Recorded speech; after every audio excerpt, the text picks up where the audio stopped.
Dit het hulle 12 jaar geneem, maar uiteindelik kon matrikulante dwars oor die land gister al alma mater finaal tot siens vyf. Die eindeksamen begin amptelik op 22 Oktober, maar gister is die gedagte van skoolboeke en studeer vir eers op sy geskuif om plek te maak vir 'n bietjie nostalgie. Die Burger se onderwysverslaggewer, Marlies Potgieter, het besoek afgelê by die hoërskool Parow om uit te vind hoe die sowat 200 matrikulante hul laaste dag by die skool ondervind. Hoe voel jy vandag om jou vir die laaste keer by die skool te wees?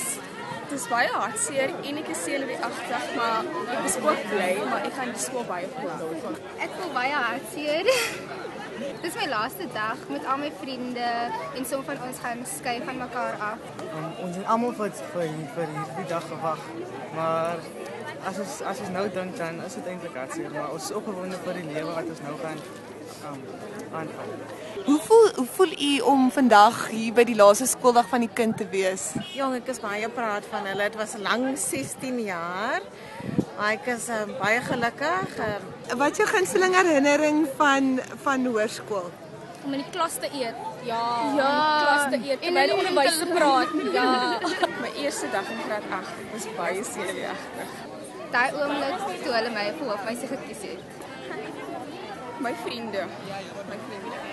As jy nou moet dink aan volgende jaar, wat maak jou bietjie op jou senuwees? Waarvoor, jy weet, wat maak jou bietjie bang?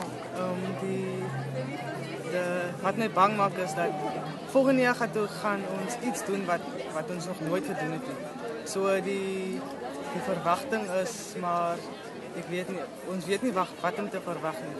Of dit gaan goed wees of sleg wees nie. Want as ons volgende universiteit of wat fokus gaan doen. Dit is ons eerste keer, dit is weer soos graad 8 of graad 1. So ja.